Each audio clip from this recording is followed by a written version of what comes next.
म्हणजे अशा प्रकारची वागणूक आपली असेल, कुणबी सेनेला फक्त वापरून घ्यायची, वेळ आली की साथ द्यायची. 17 वर्षातून आमचा सत्कार करणार आहात तुम्ही. तुमचा एल्गार कशासाठी? एल्गार प्रसंग आला म्हणून तुम्ही आमच्याकडे आलात. तुम्ही आमच्या पाठीशी अजून राहा.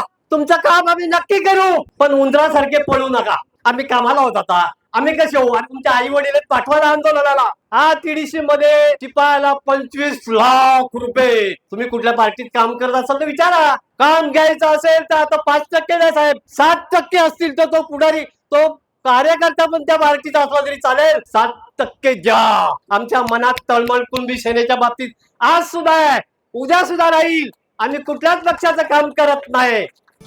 नमस्कार, मी संजय भालेराव, शहापूर गजालीत आपले स्वागत आहे. या कार्यक्रमाचे अध्यक्ष सावंत सर, या ठिकाणी या सर्व मंडळींना न्याय मिळवून दिला. ते देवतुल्य अशा प्रकारचे महाराष्ट्र राज्याचे कुणबी सेनेचे सेना प्रमुख आदरणीय विश्वनाथ पाटील, त्यांच्या धर्मपत्नी, या ठिकाणी BMCचे असलेले अधिकारी आणि सर्व मंचावर असलेले सर्व प्रतिष्ठित मंच, पत्रकार बंधू, प्रकल्पग्रस्त व आलेले सर्व बंधू आणि भगिनीनो, या लढ्यामध्ये सुरुवातीपासून मी सहभागी झालो होतो.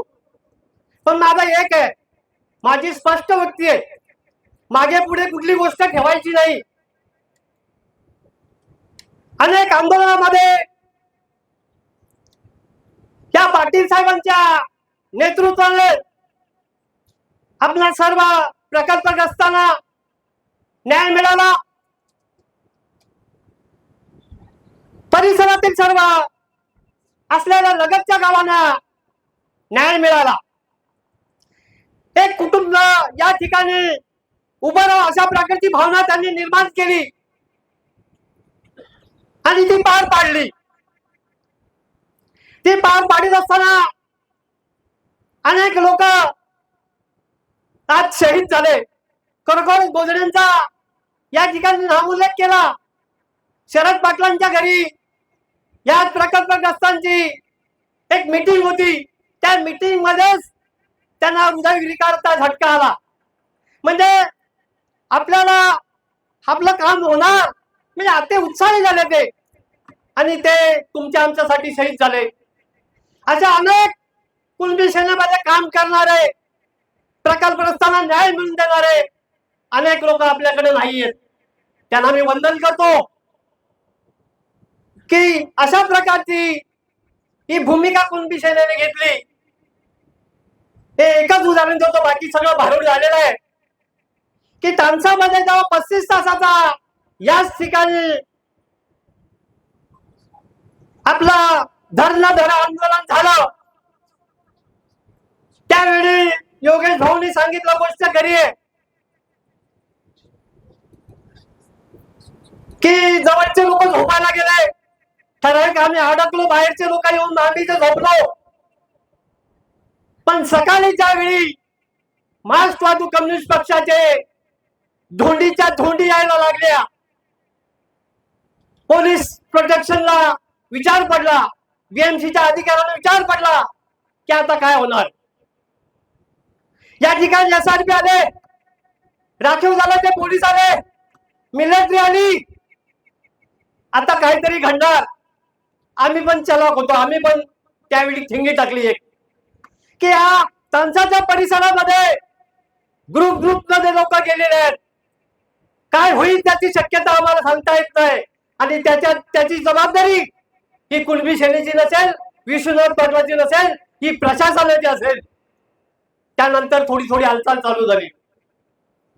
ही हालचाल चालू झाल्यानंतर कलेक्टरला त्याची नोंद घ्यायला लागली. पहिली मीटिंग आमची कलेक्टरकडे झाली. त्याच्यानंतर हे सर्व BMCचे अधिकारी त्या ठिकाणी आले.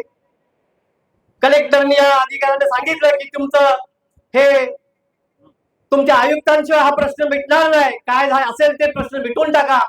त्यावेळच्या पोलीस अधिकाऱ्यांनी सुद्धा आपल्याला चांगल्या प्रकारचं सहकार्य केलं. त्या सर्वांनी जी मेहनत घेतली आणि म्हणून आपण कामाला लागलेलो. अरे शरम वाटायला पाहिजे आपल्याला. 900 लोक आपण फक्त प्रकल्पग्रस्त कामाला लागले. तुम्ही लाख नोकरीला असाल, तुमचे आई वडील तुमचे घरवाले आपण पाठवू शकता ना, का पाठवली नाही? आता काहीतरी पुढे काम आले म्हणून तुम्ही आम्हाला बोलवले. या जागा त्यावेळी मी तुम्हाला बोललो होतो, तुम्हाला परत बोलण्याची सुद्धा आमच्यात ताकद आहे. बोललो होतो की नाही? प्रकल्पग्रस्तांनी सांगावं, तुम्हाला रिटर्न तिकीट काढायची आमची ताकद आहे. पण तुमच्या डोळ्यात त्याचं अंजन भरलं नाही. आता थोडं अंजन भरलंय. अजून आहे का? 1 गुंठा जरी जागा गेली, त्या माणसाला आपण प्रकल्पग्रस्त कामावर घेतलंय. जगामध्ये कुठलाही असा, कुठेही बघा तुम्ही, देशामध्ये तर नाहीच नाही अशा प्रकारचा कुठलाही कायदा झाला नाही आणि होणार नाही. एक कुणबी सेनेची ताकद, एक कुणबी सेनाची एक वजनूक हे करायला लावलं. राजकीय पक्षांकडे लोक जाऊन हैराण झाले. आम्हाला सुद्धा माहिती आहे की राजकीय पक्षांकडे होऊन जाणार नाही. आम्हाला माहित आहे, नाक दाबल्याशिवाय तोंड उघडणार नाही.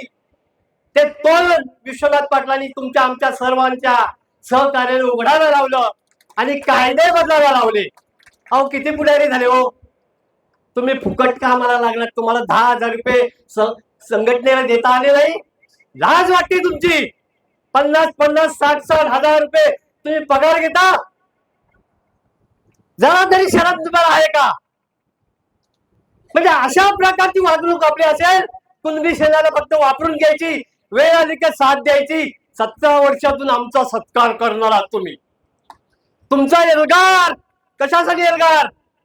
बघा, मी आधीच बोललो की मी कोणाची भीड ठेवत नाही.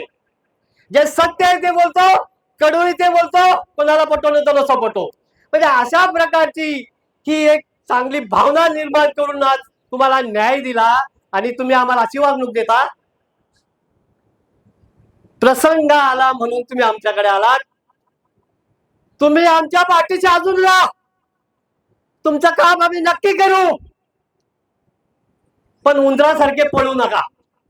आम्ही कामाला होत आता, आम्ही कसे होऊ? आणि तुमच्या आई वडील पाठवायला आंदोलनाला 60-60 हजार रुपये पगार घेता. कोणाची मेहरबानी आहे? 1 गुंठ्याला तुम्ही कामाला लागलात. थोडासा मनाला तुमच्या विचारा, मनाला विचारा. आपण जाता ना TDC मध्ये शिपायाला 25 लाख रुपये. तुम्ही कुठल्या पार्टीत काम करत असाल तर विचारा. काम घ्यायचं असेल तर आता 5% नाही साहेब, 7% असतील तर तो पुढारी, तो कार्यकर्ता पण त्या पार्टीचा असला तरी चालेल. 7% द्या, काम होणार नाही. म्हणजे ही वस्तुस्थिती आहे. अरे कशाला डोळे बांधून घालता तुम्ही? समोर काय दिसतंय बघतो, तिकडे जाऊन काय होणार नाही. आणि अशा प्रकारची जर आपण वागणूक दिली तर खरोखरच कोण तुमच्या मागे धावलो? गरज गरज गरज भासली म्हणून तुम्ही आज आमचा सत्कार करतात.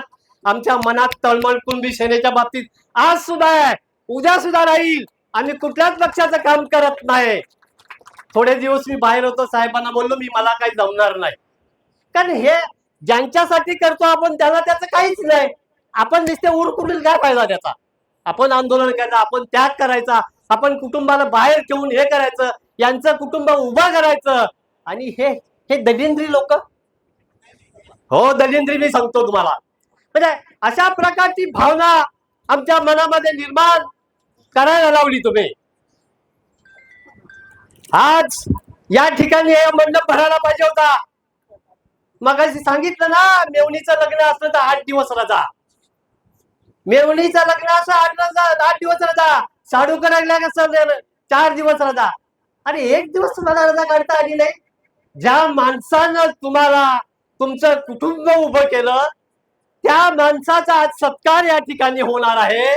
आणि आपण बेशरम सारखे कामाला गेला, बेशरम सारखे इतर ठिकाणी गेलात. ठीक आहे, समजू शकतो एखादा माणूस आजारी असेल, ठीक आहे, एखाद्याच्या घरी दुःख झालं असेल. असे किती माणसं असतील हो? असे किती माणसं असतील? बोटावर मोजण्यासारखे असे लोक असतील. खरोखरच मला या ठिकाणी आनंद होतो की तुम्ही मुरब्बी लोक या ठिकाणी आहेत.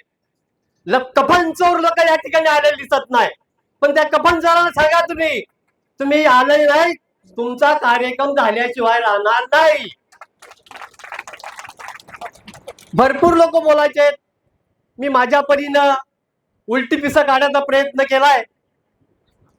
चांगलं असेल तर चांगलं म्हणा, वाईट असेल तर माझ्या पदरात मला द्या.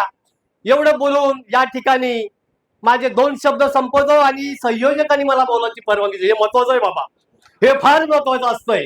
काही ठिकाणी नाही, या नवाड हा काय बोलेल त्याचा भरोसा नाही, पण संयोजकांचे सुद्धा मी आभार मानतो आणि इथेच थांबतो. जय हिंद, जय महाराष्ट्र, जय कुणबी सेना. ताज्या घडामोडींसाठी पाहत राहा शहापूर गजाली. धन्यवाद.